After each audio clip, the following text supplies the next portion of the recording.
So here is Riina Lama, the Executive Director of FAITH, an NGO working to support marginalized people's rights in Nepal. I am so honored to be able to interview you and present your work to a Finnish audience. So great to have you here at the World Village Festival. Welcome, Riina. Thank you. Thank you for having me here.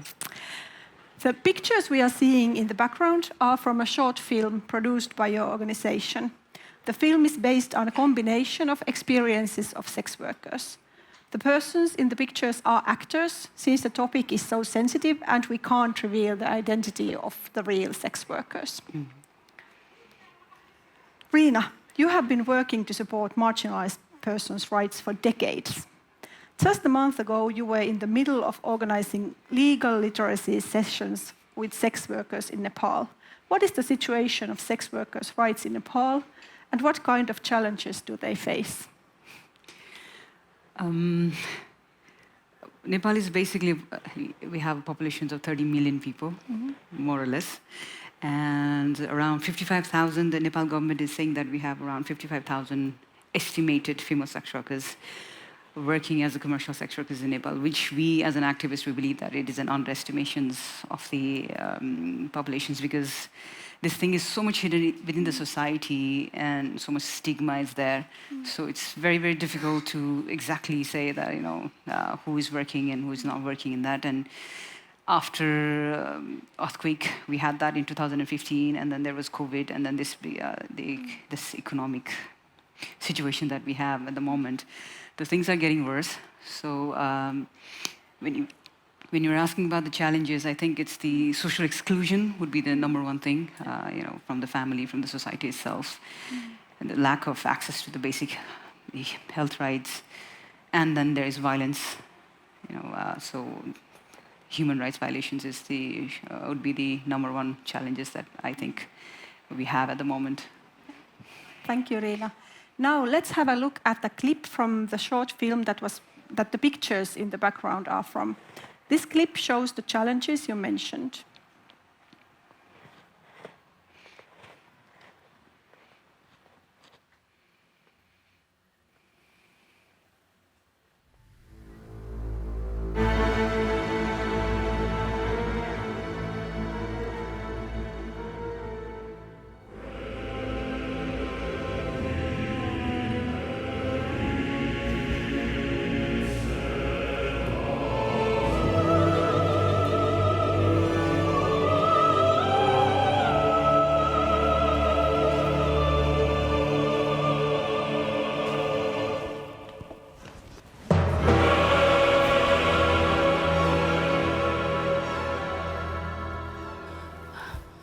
मेरो कागजात नभएकै आधारमा म अनागरिक। मेरो बा आमा बुढाले गरेको गल्तीको सजाय मैले चाहिँ किन भोग्नु पर्ने? ल मैले त भोगे मेरो बच्चाले पनि भोग्नु पर्ने? म नेपालमा जन्मेको नेपाली नागरिकको मानव अधिकार अनुसार मेरो बच्चाको नागरिकता यो राष्ट्रले जुनसुकै प्रक्रिया पुर्याएर होस् बनाइदिनु पर्ने यो राष्ट्रको कर्तव्य हो। यो एउटी महिलाको मानव अधिकारको कुरा हो।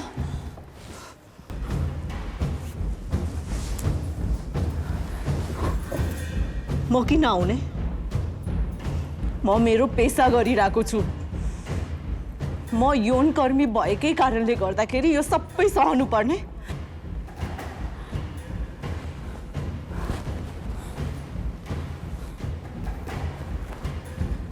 तिमीहरूसँग सुत्नु पर्ने म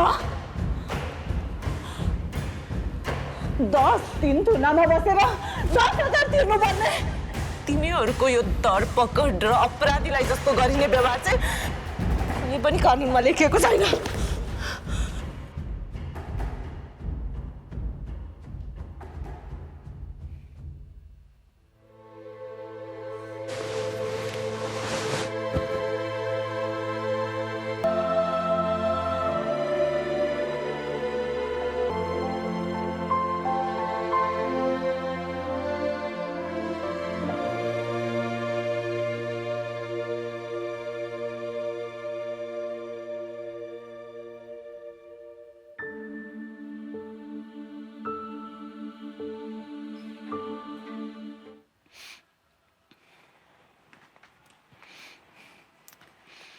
So, Riina, you are one of the founders and now the executive director of your organization, Faith, an NGO that supports the rights of marginalized people, such as persons living with HIV and sex workers.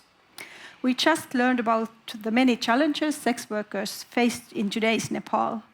What drives you to advance the human rights of marginalized groups? How did you start supporting sex workers' rights? Well, my journey as an activist started like 20 years ago. During that time, HIV was propaganded in media as a really deadly disease. And I was just starting I wanted to do some volunteering, and I was looking for a place. And I started working as a volunteer in an organization that is led by people living with HIV. So that was like 20 years ago. And we had quite a successful practices, what do you call it, in HIV programs. And around 2014-15, when we were almost thinking that we have achieved what we wanted to do, and what next for us, or maybe it's time to think of doing something else, things like that was going on within the organizations. And at the time, we realized that the gender issue, the women issue, women's rights issue was not that big of a part of the discussions in that scenario. And we thought that because the HIV program was so male-focused, HIV treatment so male-focused, so there was no discussions around safe abortions or safe motherhood or contraceptive choices of contraceptives, things like that. There was no discussions around that. The whole point was missing completely from that entire scene. So we decided to take up that challenge, and we as an organization also, we turned ourselves into a women-led organizations around in 2015. Since then, we've been working in SRHR, Sexual and Reproductive Health Rights Program. After COVID or during COVID, what happened is that the issue of violence among these populations become something that we needed to address. So within SRHR programs also, we especially with sex workers, because during COVID, clients were not able to pay when people are frustrated, and she's being evacuated from her home. She doesn't have a place to live, and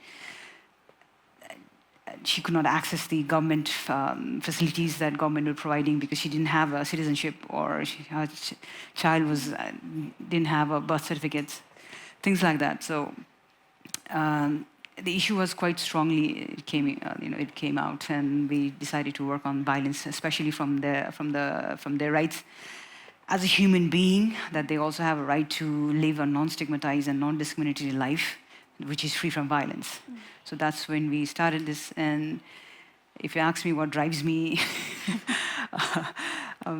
it's simply because it's a sad thing to see that even in this day and time that we are living in a society where we are deciding who gets to be treated with human rights and who does not, just because he works and she chooses to do a sex work. Just because of that one thing, because of various reasons she choose that work. I mean, definitely reasons are there, but just because he chose that work, and society, we as a society, we judge them saying that you do not deserve to be treated as a human being. You do not have this right. So this is more than enough, I think, for any one of us, to. Definitely. It sounds really, really important and great. My organization, the Finnish Women's Association Unioni, is now working to collect signatures for safe and accessible abortion in the European Union. You can, if you want to sign, and if you haven't signed yet, you can go to our stand at the Market of Possibilities to sign, or do it online, naisunioni.fi. Riina, you and all the people working for your organization have managed to gain incredible results, both improving the everyday lives of sex workers in Nepal and also on the policy level. For example, 2018, a specific stigma and discrimination clause was integrated in the Safe Motherhood and Reproductive Health Act in Nepal. This clause safeguards the sexual and reproductive health rights of female sex workers, of women living with HIV, with female drug users, and the LGBTQI+ community. This was done as a result of your organization's work. Could you tell us a little bit more about it? It was kind of a really big milestone for us, for the organization, and for the group as a community for us, because it was first time when these populations, women linked to HIV, female drug users, female sex workers, and LGBTIQ, and they are being recognized beyond HIV program. In Nepal, these 4 populations is so much covered or dominated within the every sector, the development sector or the health sector. Every sector wants them to come under HIV program only and not beyond that. There's no discussions beyond that. So it was for the first time, and that's why it was very important step for us. Them being recognized as a woman, they're being recognized as that they also have the equal rights like any other woman to access sexual and reproductive health rights, which is beyond HIV program. HIV is like a small part of it. So we managed to do it with, one of the main reasons we managed to do it was we had one parliamentarian. She was not a pro-sex work or pro-sex workers, just someone who believes that every woman has equal rights. But it took us time for her to bring in our side also. There was this process, and we took her around all Nepal. There are 7 provinces, so we took her around Nepal. We asked her to meet directly and get involved with the community and listen what they have to say, and come up with the recommendations that suits as per the current law that we had at the time. And since the constitutions of Nepal and none of the documents recognize female sex workers, she also refused to put the word female sex workers in it, just said that people who are affected or infected with HIV. I mean, that word is still there, but we know how to, sort of like take advantage of that policy also. And we also face some challenges in the development of the policy from the women rights organizations, that who are very well connected, very big organizations, in the sense that there's some divide within us also to support, how to support women's rights or the human rights of sex workers. So when they say that we don't need to specifically address these groups, we can just say all women. So under all women, they can be covered easily, and we had that few sessions.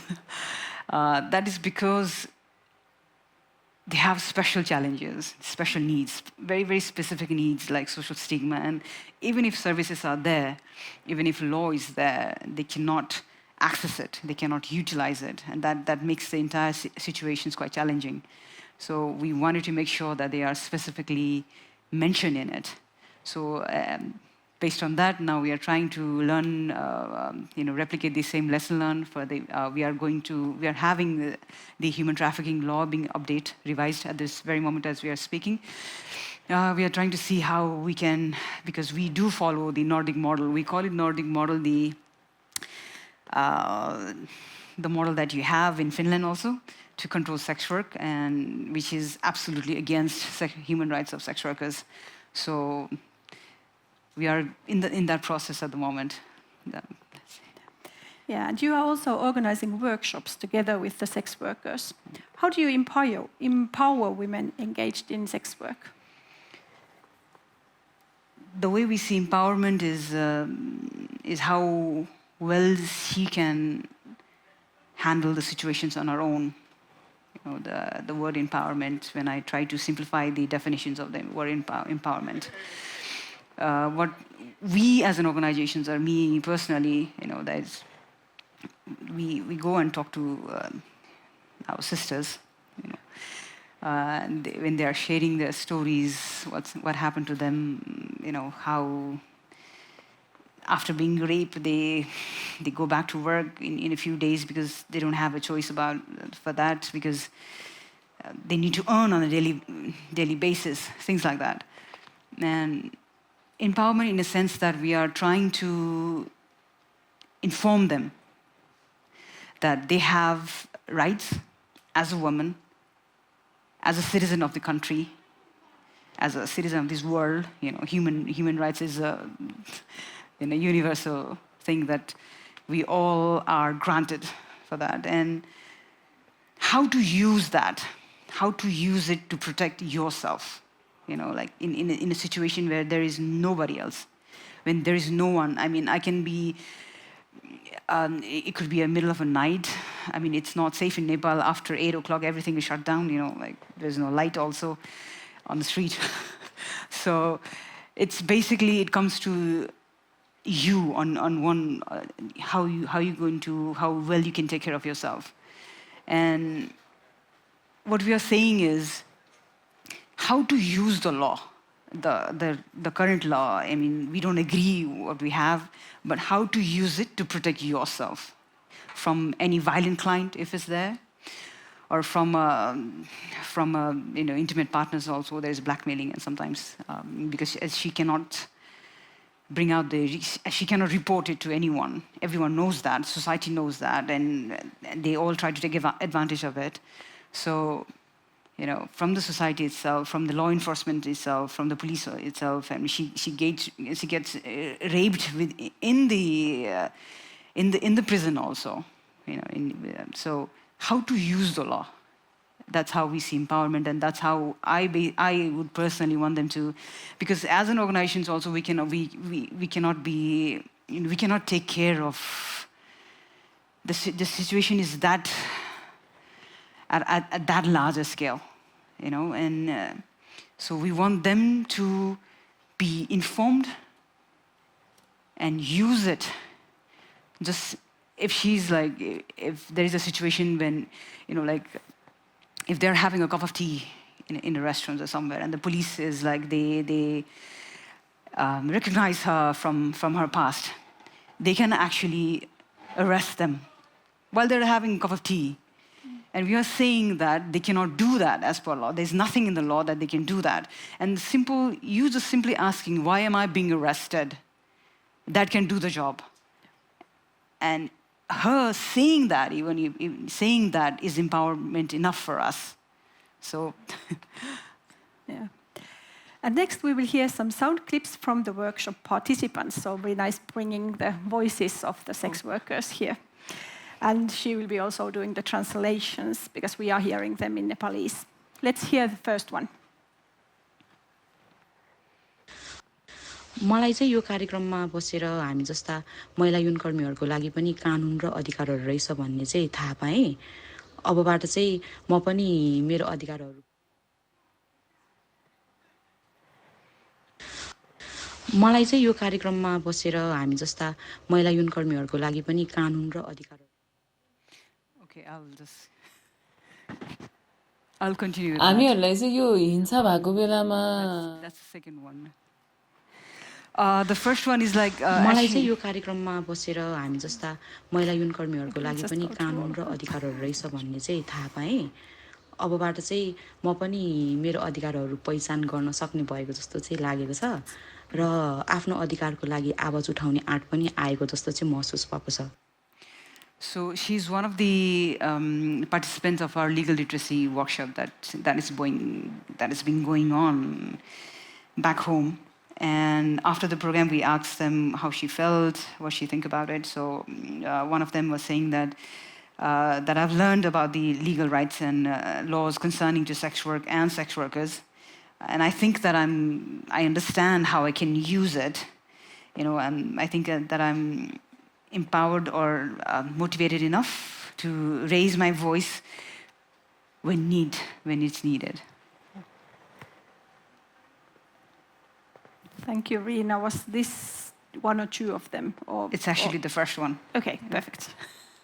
So then we will hear the other one. हामीहरूलाई चाहिँ यो हिंसा भएको बेलामा कहाँ जाने के गर्ने भन्ने कयौँलाई थाहै थिएन, तर यो कार्यक्रम पछि चाहिँ हाम्रो अधिकार सुनिश्चित छ भनेर बुझेँ।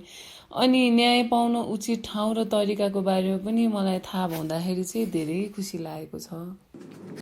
So she's saying that before the program, we didn't know that we could use few laws are there to protect us, and we didn't know before the program where to go if something like that happened. So after the program, now I know that we are also protected somehow, and there are some appropriate authorities that we can go to.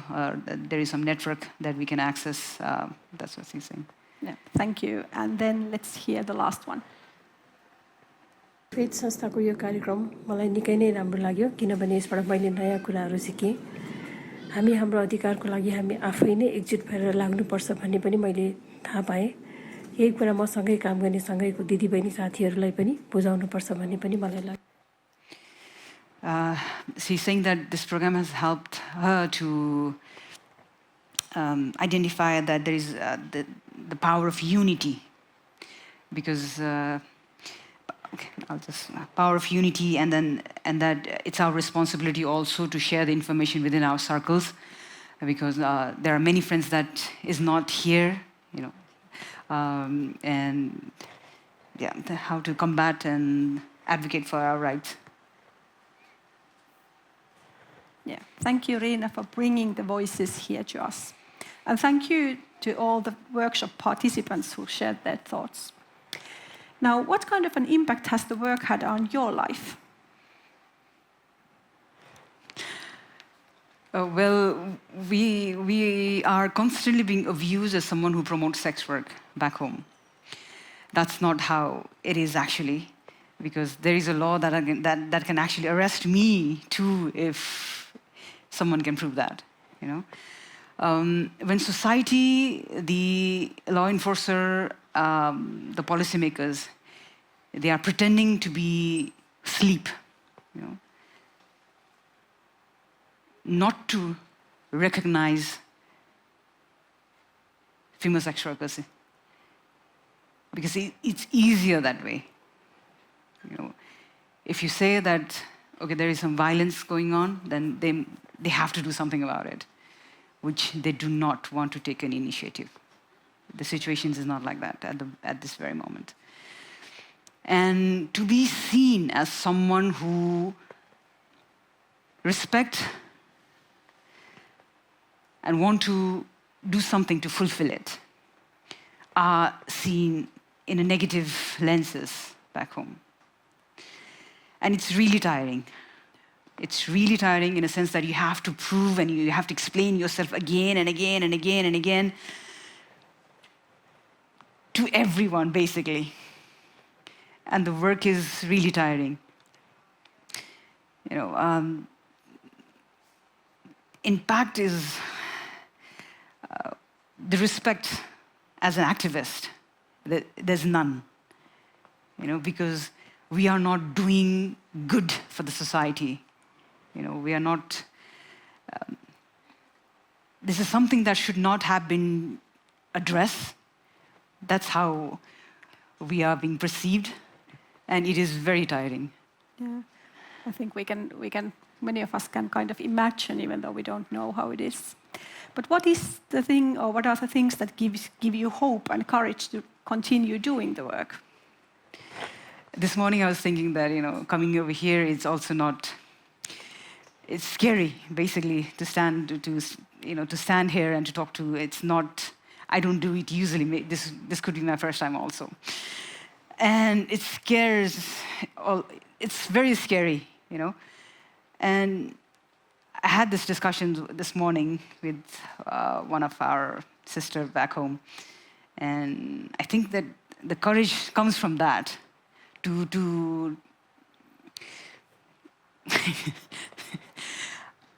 know that there are people who the things that needs to be done, and that they are not being able to voice it themselves, and you need to find that courage within yourself. You have to constantly motivate yourself.